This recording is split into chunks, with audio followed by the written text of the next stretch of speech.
Assalamualaikum warahmatullahi wabarakatuh. Waalaikumsalam warahmatullahi wabarakatuh. Hari ini masuk semuanya? Ada yang nggak masuk? Masih semangat? Gimana kabarnya pagi hari ini? Luar biasa.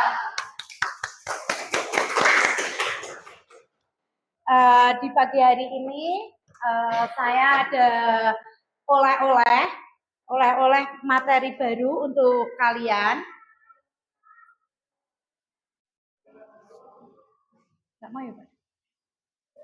Oleh-oleh baru untuk kalian, yaitu tentang 7 jurus BK, ya, di mana 7 jurus BK itu kemarin materi sebelumnya saya sudah memberikan tentang kenali potensi. Sebelum kita ke jurus 7 selanjutnya, di kenali potensi di sini semuanya sudah punya cita-cita? Ada yang nggak punya cita-cita? Hah? Sudah ya? Berarti dengan materi kemarin yang sudah saya berikan, kamu sudah tahu cita-cita kamu apa? Minat bakatmu sudah tahu? Ada yang masih mau ditanyakan? Kalau ada yang masih bimbang, masih ragu, silakan datang ke ruang BK untuk melakukan layanan konseling ya. Bu, saya belum mantap Bu dengan bakat dan minat saya. Saya berikan waktu untuk layanan konseling secara pribadi. Nah, untuk selanjutnya kita akan ke materi berikutnya, yaitu pada jurus 7 BK hebat selanjutnya, yaitu di sini ada disiplin. Apa di situ? Ada kata-kata konsistensi. Ya, konsistensi. Pertama, kita harus mengetahui konsistensi itu apa. Hah? Konsistensi itu gimana? Pembiasaan karakter positif kepada murid yang dikembangkan berdasarkan nilai-nilai agama dan budaya. Tapi dari konsisten itu apa? Fokus, ada lagi? Konsisten. Kamu sering mengatakan bahasa ini, kamu itu nggak konsisten, kamu kan udah janji dengan saya, kamu harus konsisten lah. Apa? Konsisten. Ya, coba sebelum kita ke materi konsistensi, jaga konsistensi, coba sekarang dibuat satu kelompok 4 anak terlebih dahulu. Atau 6 nggak apa-apa, boleh 4, boleh 6. Ya, sini. Boleh sini, boleh sana, mau mana boleh. Sini juga boleh. Ya, sini juga boleh. Ya.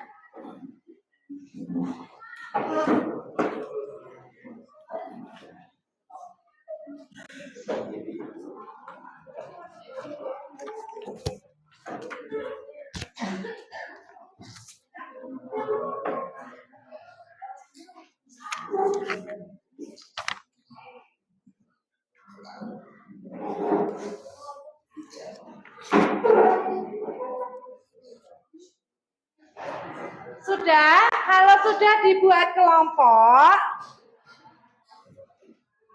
lihat di dalam depan ada mainkan kepalan tangan. Ya. Coba kamu berpasangan, ketika yang satu mengepal, yang satu berusaha untuk membuka kepalan tersebut. Bagaimana caranya kepalan itu bisa terbuka? Coba, yuk. Yuk, berpasangan. Coba kepalan tangan, berpasang-pasangan. Ya. Coba lakukan fluid dulu. Yang menang berarti yang membuka atau yang mengepal? Yang menang yang buka. Oh ya, ayo fluid dulu. Sudah? Kalau sudah, mengepal tangan sekuat mungkin. Ya. Jadi tangannya itu, ayo Anas, tangannya itu mana pasangan kamu? Sekuat mungkin. Yang satunya adalah berusaha untuk Sebut. Atau membuka dengan cara kepalan itu gimana membuka? Boleh, gimana cara? Pokoknya tangan ini dibuka. Nek tega, apa ya harus dicakar? Apa ya mau digigit? Iya kan? Nah, sekarang coba tangan kepalan ini gimana caranya bisa dibuka? Yuk, yang punya kepalan jangan mau sampai terbuka. Ayo.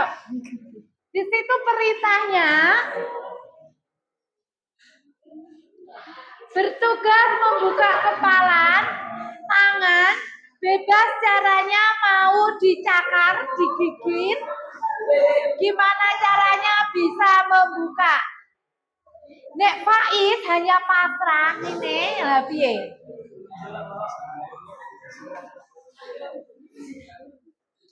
Sudah ada yang bisa? Ayo piye caranya buka kepalan? Hah? Udah terbuka? Terbuka? Oke. Yang selanjutnya pada ronde kedua sekarang gantian yang tadi membuka sekarang mengepal. Ya, yang tadi membuka sekarang tangannya mengepal dengan syarat tidak boleh menyentuh si B. Tadi yang mengepal yang pertama, ya.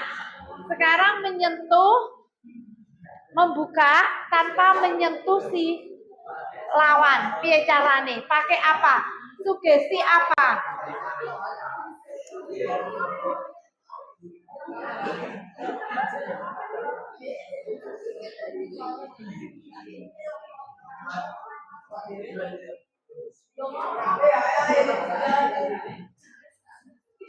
Sudah? Kesulitan tidak? Kesulitan? Ya. Sekarang kalau kesulitan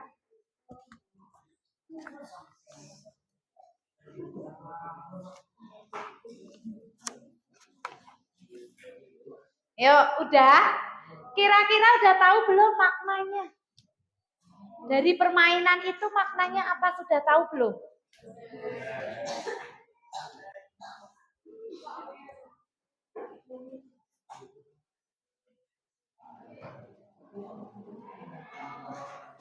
Lihat di sini kok nggak mau ya ini.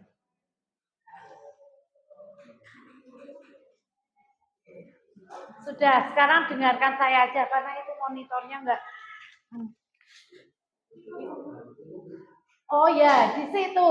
Untuk B, apakah mudah membuka tangan si A? Dengan kepalan yang kuat tadi, apakah mudah untuk membuka tangan si A? Apa saja upaya yang dilakukan untuk membuka tangan si A? Tadi pakai cara apa? Memaksa. Apa caranya tadi? Memaksa. Hah? Hah? Menyakar. Hah? Dengan apa tadi? Dengan apa? Hah? Adanya penuh.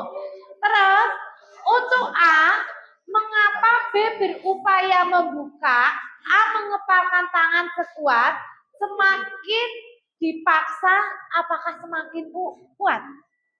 Ketika ini saya menggenggam, mengepal, ketika kepalan saya ini mau dibuka oleh teman saya, kira-kira saya semakin mengendor atau semakin kuat? Berarti kamu semakin memaksa dong.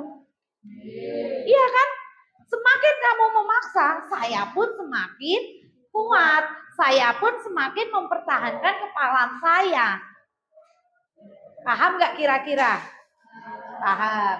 Yang selanjutnya, untuk ronde kedua, apa yang dilakukan untuk membuka kepala tangan B tanpa menyentuh, apakah berhasil? Ini Selo, kamu buka ya, saya tanpa nyentuh kamu nih. Kira-kira akan berhasil nggak saya? Versi 1, ketika kepalan itu saya buka, kamu semakin kuat. Ketika saya tanpa menyentuh, kira-kira mau berhasil nggak? Pasif kan? Karena tidak ada lawan kan? Nah, yang selanjutnya, mana yang lebih mudah? Apakah ronde pertama dengan kontak fisik atau ronde kedua tanpa menyentuh? Jadi ketika membuka kepala yang digenggam, itu kamu lebih baik dengan menyentuh atau tidak? Menyentuh. Berarti kalau menyentuh ada paksaan. Iya kan? Ingat kata-kata tadi. Ketika ini mau dibuka oleh lawan kamu, tadi berpasangan, semakin mau dibuka, kamu semakin mengkerut kencang atau membuka? Semakin kencang. Kalau yang kedua, ketika menyentuh, itu tidak ada sentuhan, apa yang akan terjadi? Hah? Mana yang akan terjadi?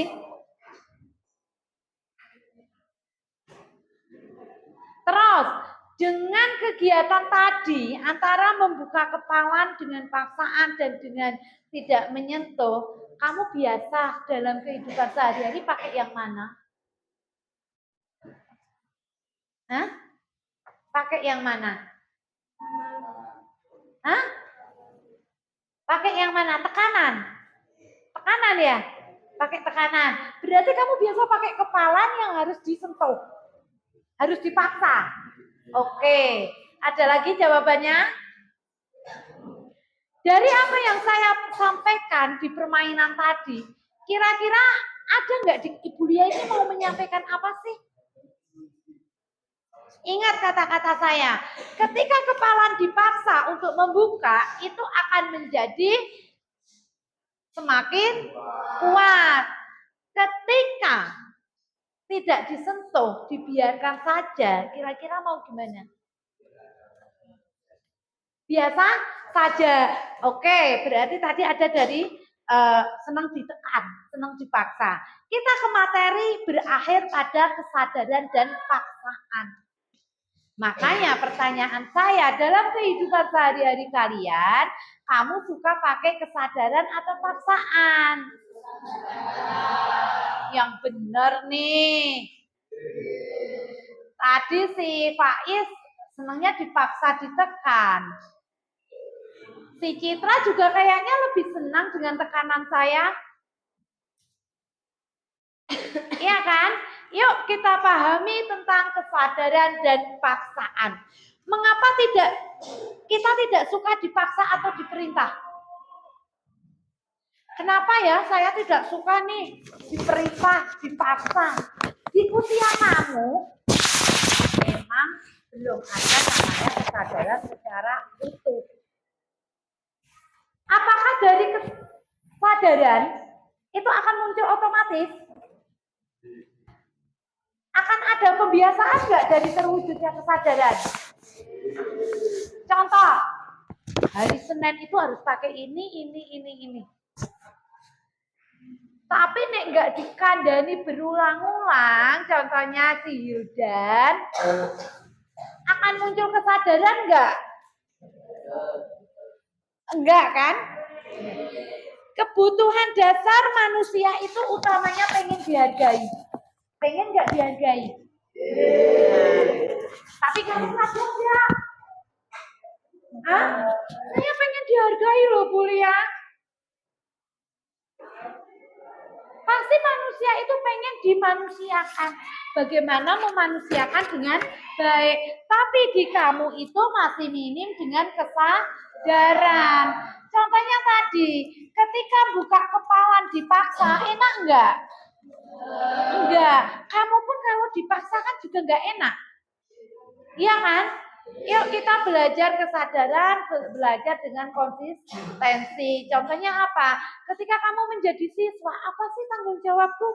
Apa yang menjadi hakku? Apa yang menjadi kewajibanku? Ya, sekolah itu nggak perlu diopiak-opiak. Kalau kamu sudah tahu kesadaran. Kamu tahu nih datangnya jam 7. Ya udah jam 7 kamu sampai ke sekolah. Nggak ada yang namanya diopiak-opiak lagi. Ya. Jadi kalau dalam hidup, setelah kita pembelajaran di konsistensi, kamu hidupnya pengen paksaan atau kesadaran? Kalau di kesadaran berarti ada evaluasi nggak dalam keseharian? Contohnya apa? Contohnya apa?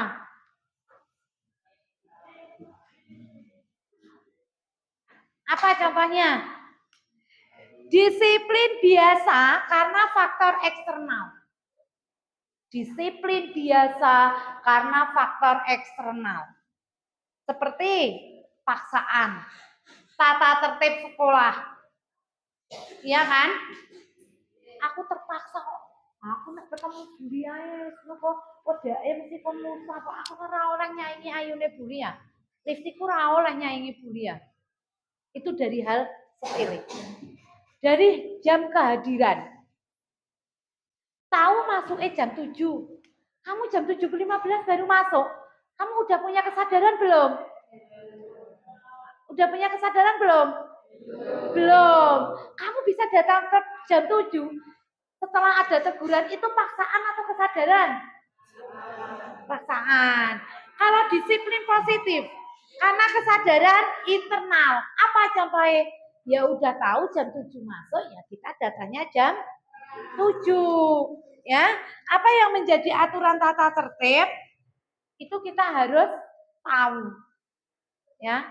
Sekarang zaman now. Zaman now itu zaman apa? Apa zaman now? Zaman? Kok ya apa tuh zaman sekarang itu? Zaman now. Zaman now itu zaman yang gimana? Jangan mimpi punya anak yang penurut di era sekarang. Sebaik-baiknya orang tua dalam pola asuh, di zaman now itu penuh tantangan di pola asuh. Iya enggak? Ada yang di sini bangun pagi, mah, aku bantu nyuci ya, mah, aku ini ya. Ada enggak orang tua yang seperti itu? Apakah harus dimulai? Selo, kamu sapu dulu. Citra, kamu harus rapiin kamar. Hildan, keluarkan motor. Di mana sebuah perintah itu nantinya akan menjadi suatu kesadaran, akan menjadi pembiasaan. Walaupun unsur pertama yang kamu rasa adalah paksaan. Kepaksa aku nganu ini, enggak nanti aku diainin mamaku. Ya, seperti itu. Yang selanjutnya, dalam memberikan kesadaran, kamu sebagai anak di usia kamu, pengen nggak dapat reward? Pengen nggak dapat pujian? Jadi intinya apa? Sebuah kesadaran akan dapat dikala kita bisa menghargai, bisa kita memanusiakan anak tersebut atau manusia lain. Ya, itu dari Bulia. Dari konsistensi ini, Bulia minta untuk kamu membuat kegiatan sehari-hari. Ya, buat kegiatan sehari-hari di mana kamu nanti bisa menjalankan kehidupan kamu dengan kesadaran, dengan pembiasaan yang positif. Contohnya apa? Buatlah dalam kertas karton dihiasi gambar, ya. Gambar kartun juga boleh, yang intinya memotivasi kamu. Buat jadwal dari bangun tidur itu apa? Sampai mau tidur lagi itu apa? Dan mohon dengan jujur, di antara jadwal yang kamu buat itu apa yang belum terlaksana? Paham? Paham? Ya, itu nanti dibuat. Dalam pertemuan berikutnya, kita masih akan melanjutkan tentang evaluasi dari konsistensi. Jadi apa yang sekarang Bulia masuk ini nanti akan ada umpan baliknya lagi. Sudah ada perubahan belum? Gitu ya. Nah, mungkin dari Bulia cukup sekian. Bila taufik wal hidayah. Wassalamualaikum warahmatullahi wabarakatuh. Waalaikumsalam.